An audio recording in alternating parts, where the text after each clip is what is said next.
Hi, I'm Kat, and this is today's tarot.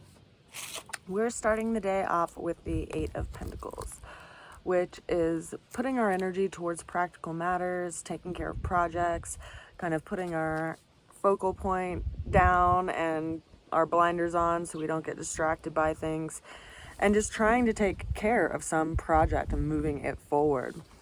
The challenges that we're facing, though, is that while we have these things that we want to work on and things to do, it's possible that we're distracted by a bit of our emotional circumstances.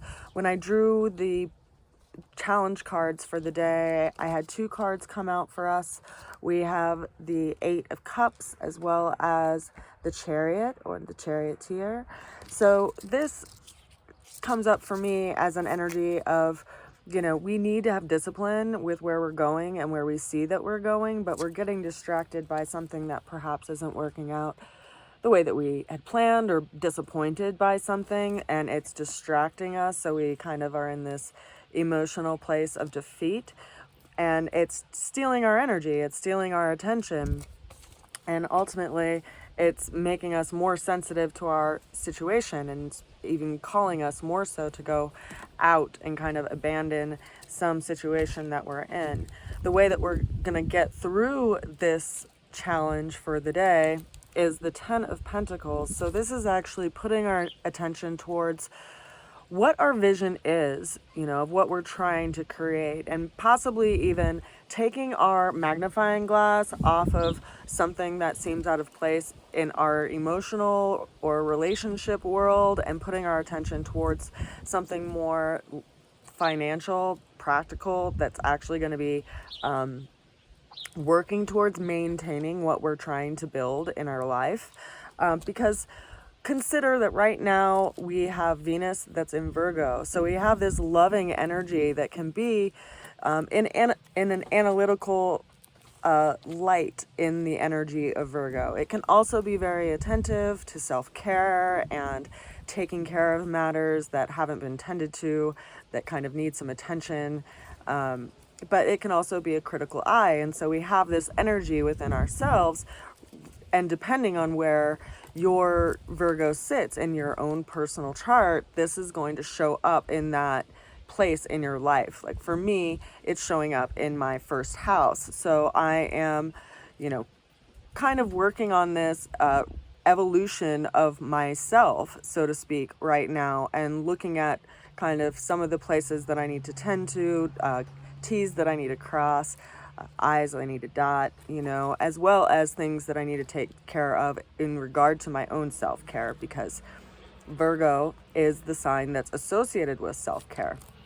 So depending on where that's sitting in your own personal natal chart, if it's in the second house, it would be, tending to money concerns, or the third house would be tending to conversations, or the fourth house could be tending to matters around the home. Fifth house, it could be creative projects. Sixth house, it's matters around work, and that's because of this energy that we have right now of Venus and Virgo. Of course, we also have other planetary bodies in other zodiac signs right now too, which is also influencing us in other ways.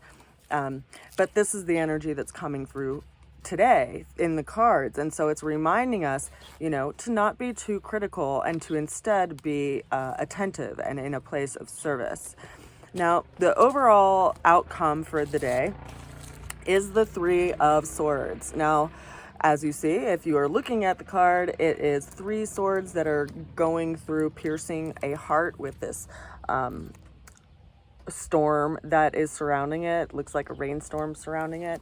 And so it's bringing up that energy again of having our mind and our emotions kind of pulling us and drawing us into this storm that's kind of like a whirlwind that just can take us down.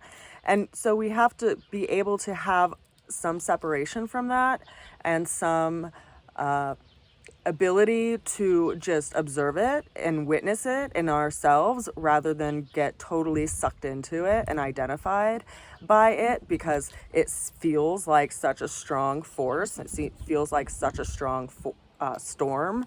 But consider that it's a 3 of swords, so it's not a major arcana. It's something that's passing, and that most storms, if they have, you know, if you're in the right position, they actually have a rainbow that comes through it. So if you can work through this situation and allow yourself to have some separation from where the mind is getting identified, or where maybe even the emotions are disappointed, and instead turn your attention toward practical matters and taking care of material concerns, you'll get through this time period, because Venus isn't going to stay in Virgo forever, right? I mean, we do have Mars that's going to come through next. It's going to bring in another kind of warrior type energy that's like, I see what I need to do in this chaotic situation. I see where I need to bring order to this chaos, because Mars is going to be coming into that house that Venus has kind of been looking at for, you know, the last week or so. And if you consider them like energies, right, consider the planets like your very loving mother or grandmother that comes into your house after she hasn't been there for a while, and she sees what needs to be tended to in that house, right, in the zodiac system, in your natal chart. And then Mars, your grandfather, right, he comes in and he's like, okay, this is what we got to do, this is what we got to do, this is what we got to do. And so in that way, we stir up the energy in this house in your zodiac and natal chart. The birds love the seed that I put out. They're so stoked I put out bird seed. So that is the reading for today. Be gentle with yourself. Be gentle with your loved ones. Don't, you know, try to, if you can, just shift from a place of, you know, analyzing things and breaking things down to maybe breaking things down to seeing where they need to be tended to rather than where they need to be severed, you know, because this is actually a nurturing energy and we can put our attention toward that. So with that said, that is today's tarot. If you are interested in getting your own personal reading through this vehicle of the tarot cards, and also looking at your astrology chart, we can do that. And I can also give you just a full 1 hour astrology reading where we can really examine specific transits and different areas that you want to look at in your life and where things are going. So feel free to reach out. I hope you are having a blessed day. Be gentle with yourself. Give yourself some TLC. Give some TLC to the ones that you love. And I will see you again tomorrow. Bye for now.